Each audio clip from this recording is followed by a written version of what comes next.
If you're dreaming of a European vacation complete with exceptional walkability, bikeability, coastline, and culture, you don't actually have to cross the Atlantic to find it. You can have all of that and more right here in northern Florida. What you're looking at right now isn't Porto or Copenhagen, it's Rosemary Beach, a town tucked away in the quiet coastal corner of Florida's Panhandle. Unlike most beach towns in the south, there are no tourist traps here. No neon piers or tie-dye souvenir shops. Rosemary Beach is different, quieter, intentionally urbanist, and deliberately more refined than a Myrtle Beach, or even a St. Augustine. It doesn't just look European, either. It functions like the kind of seaside village you'd find in France, Spain, Portugal, or the Netherlands.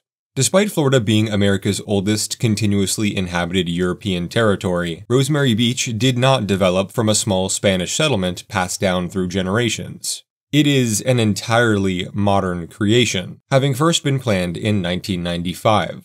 You are probably older than this little town. As soon as I stepped foot here, I noticed a few things within the first 5 minutes. It felt safe, comfortable, and genuinely pleasant to be in. It wasn't loud or desperate for your attention, like so many American tourist destinations these days.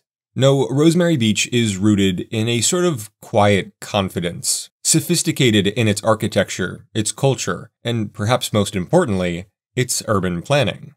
From the front door of your home or hotel, you can walk to the beach, to dinner, or to the town square without passing under a dirty interstate or over a 6-lane highway. There are boardwalks weaving through and connecting the residential blocks, and a strong greenway connecting everything in what local planners have called their 5-minute town, a play on the 15-minute city idea. Except here, everything you could want lies within an easy 5-minute walk. So let's take a trip to North Florida's small but mighty European village. Right here, from 4th Place, your place to learn about US geography, urbanism, transportation, and city planning. First is Barrett Square, more of an elongated oval, but a public square nonetheless. It is the core of Rosemary Beach's commercial district and situated in the center of town. Urban planners tend to design new urbanist towns around civic centers like this because framed, walkable public spaces naturally draw people in. They create foot traffic, support local businesses, and build a stronger sense of place. It's traditional American urbanism by definition. Nearly every small town, preserved inside the original 13 colonies, and even in states like Texas and Tennessee, feature commercial rows around a public square, and Rosemary Beach is the same. There's a weekly farmers market here on Sunday mornings, and most of the town's businesses can be found surrounding Barrett Square, as well as most of its parking. But really, this is not a lot of parking at all. It's not like rows and rows you find in some downtowns. It's kept in check by the foot traffic and the green space it surrounds. As far as the business offerings, you pretty much have everything here that you would need. I only wish they managed to fit in a more robust neighborhood grocer, like a small-scale Publix or something. But the nearest one of those is just about a mile up Highway 98.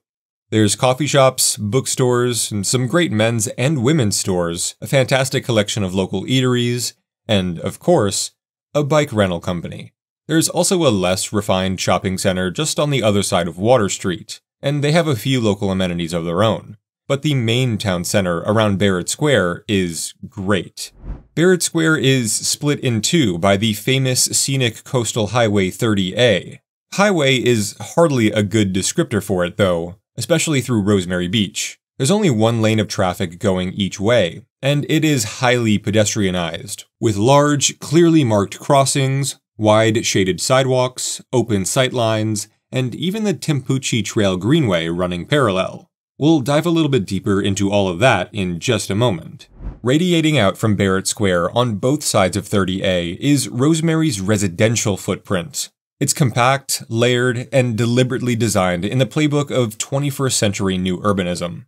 Its architecture only enhances its beautiful European-esque urban fabric, borrowing from the early colonial coastal architectures of New Orleans, Charleston, St. Augustine, Savannah, and even early New Amsterdam. The residential streets are walkable and feel much older than they actually are. Even the street signs are made to look old and weathered, featuring rather creative names too. The residential streetscape is social, and the scale feels human. Not exactly what North Florida is known for if you were to ask the average Joe, but that's kind of what Rosemary Beach has going for it. Many residential lots include a main house paired with a smaller carriage house tucked along an alley, one of the defining features of the residential footprint on some streets. And even the variety of home types is deliberate. Planners clearly took every measure possible to make the built environment feel organic. The homes are all beautiful, but it seemed like no two were the same, and that's because Rosemary Beach's code allows for 12 different residential build types. Courtyard houses sit quiet and shaded around communal lawns, something you'll often see in New England or New Orleans colonial-age neighborhoods, even today. Not quite large enough for full-fledged soccer matches, but rather for small, quiet picnics or a Thanksgiving football game with the cousins. Stylistically, you can see both Northern English and Dutch colonial influences, steep gabled roofs, parapeted facades, and thick walls. But there's also heavy Southern colonial influences too. Iron balconies, porches opening into public courtyards, straight out of the streets of New Orleans and Savannah. It's the way American neighborhoods used to look. Public-facing privacy. The type of place that makes it easy to get to know your neighbors. And in a place like this, where everyone really seems to care about where they live, I'm all about it. I would also like to highlight the side yard houses, built as if they've been ripped off the streets of Charleston, South Carolina itself. They are long, narrow homes turned sideways to the street in order to let in light, air, and breathing space between the blocks. Though it's the small houses that define the residential footprint here. 2 stories, stacked porches, and alleyway carriage houses tucked behind. And like everything here, planned around the sunshine and salty fresh air. Even the larger homes and lots feel connected to the tight-knit rhythm of Rosemary Beach's urban fabric. If I had to summarize what it was like wandering through the streets and wooden walkways through the residential zones, in a word, it would be comfortable. Extending south from Barrett Square, you stroll onto Rosemary Beach's postcard Main Street. The footprint here is mixed use, similar to many coastal European villages, blending together residential and commercial. Shops below, homes and hotels above, with balconies hanging over the street. I wouldn't say that the architectural styles are derivative at all. More like a blend of New Orleans, Charleston, St. Augustine, and New Amsterdam, all into one. A better word would be inventive, especially for American new urbanism. Unlike the French Quarter, you won't find hookah bars, vape stores, or loud, obnoxious streetscapes pumped with bass-boosted trap music. No, Rosemary Beach's Main Street pedestrian promenade is everything I wish modern colonial American cities had developed into. Vibrant without being loud.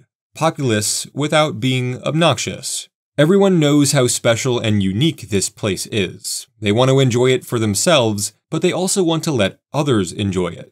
And Rosemary Beach isn't shoving souvenir shops or ugly, dated tourist traps inside these retail units. They're made up of local restaurants and third places, spaces you could eat outside while taking in the coastal breeze on a warm summer night, all the while shaded by the density that surrounds during the day.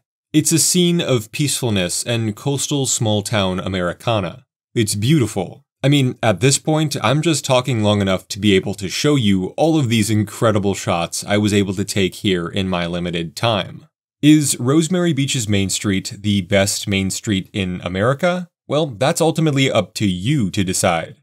This main street is designed for people walking up from their homes or their hotel rooms, and folks biking in from the neighboring new urbanist communities. Buildings sit tight to the street, but allow for ample pedestrian activity below.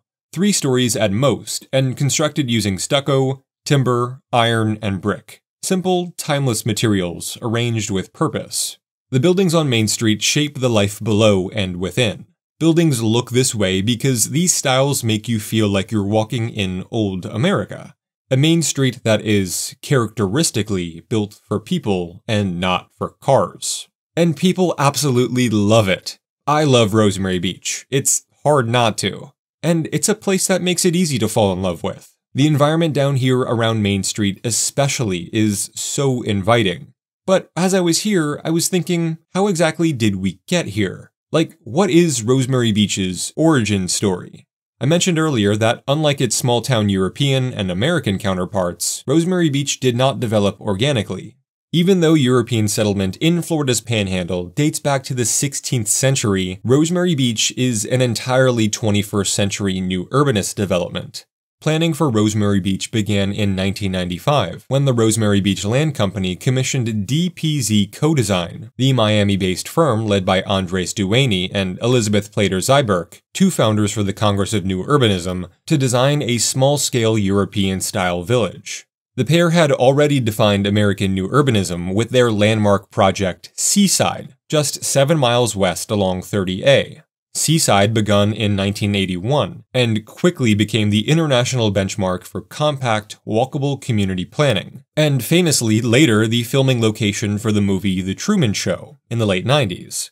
After Seaside's success, investors saw an opportunity to replicate and refine the model further east. The result was Rosemary Beach, the second of DPZ's 3 urbanist Gulf Coast towns. Rosemary Beach became the more mature sequel to the Northwest Florida coastal urbanism experiment. Still walkable and sustainable, but architecturally richer, with an urban fabric that felt less planned. But good looks alone won't make a town work as well as Rosemary Beach does. Of course, the real secret to the town's success is in its planning framework, backed by architectural and landscape standards, enforced through a design review process overseen by a town architect, a professional appointed by the Rosemary Beach Property Owners Association to guide, approve, and enforce every building's design from concept to completion, making sure at every step of the way that new structures fit seamlessly into the town's larger plan. In 1991, the town hall was completed in the Dutch colonial style, and it, along with the neighboring Rosemary Beach Post Office, have to be my favorite collection of buildings in town. I mean, it is impossible not to find this incredibly charming. I absolutely love that American architecture seems to be returning to tradition in many parts of the country. Our buildings are the living art pieces of our urban cores, and I think we underestimate just how much postmodernism contributed to downtown urban decay throughout the 70s, 80s, and 90s. Building traditional, beautiful buildings in populated areas has been proven to have a psychological effect on reducing crime. And it only makes sense. When our built environment reflects order and care, people tend to reflect it back. Beauty in structure invites respect. Rosemary Beach's Main Street and Western Green also began taking shape in the late 90s and into the early 2000s. Quite frankly, this was my favorite public space in town. I loved it. People were dressed up, playing with dogs, hanging out on the benches. It's everything a great Main Street lawn should be. After walking from Main Street and continuing through the Western Green, you will find yourself pulled towards the white sandy beaches of the Gulf Coast. Only there's just one problem. The beaches here aren't public. A damn travesty if you ask me. Gated access, wristbands, and security patrols seem to be in place to keep everyday Floridians out of what should be everyone's coastline. And that's disappointing, because a town built so perfectly for people shouldn't draw its boundaries at the sand dunes. The oceanfront should be as accessible as the Western Green that it fronts. Sure, there are public beaches nearby, but this one, the beach off Main Street, well, it's just a bit of a letdown. In any case, I did find my way down there, and it was, of course, stunningly beautiful as golden hour approached. But really, what's the worry here? Use the security guards you're already paying for to enforce noise and trash violations, but access should belong to everyone. Along with the Main Street, Western Green, residential zones, and Barrett Square, there is one more crucial piece to Rosemary Beach's mobility puzzle: Highway 30A. This 24-mile scenic corridor ties together Seaside, Alice Beach, and Rosemary Beach itself. Because Rosemary Beach sits along its southern edge, it falls under 2 layers of regulation: the county's Scenic Corridor Overlay District and the Scenic 30A Corridor Management Plan. Running parallel to the road is the Timpucci Trail, a contiguous hike and bike path maintained by Walton County and the Florida Department of Transportation. It's essentially the bike highway to 30A's car-centric one, connecting each of the Gulf Coast's planned beach towns without ever needing to get behind the wheel. There are plenty of contenders for Florida's most European-feeling city. From the touristy promenades of St. Augustine to the streetcar-lined blocks of Tampa's Ybor City, or the walkable, bikeable grid of Miami Beach. And don't forget Key West, Pensacola, and Sarasota either. But Rosemary Beach is different. It borrows European aesthetics, sure, but also European planning logic. Streets for people, buildings for beauty, and a pace that reminds us how towns once felt before cars took over. If America built more places like this, maybe we would all slow down a little. And I think that might just be what appeals to people the most about this wonderful little town. I'll see you next week, right here, from 4th Place.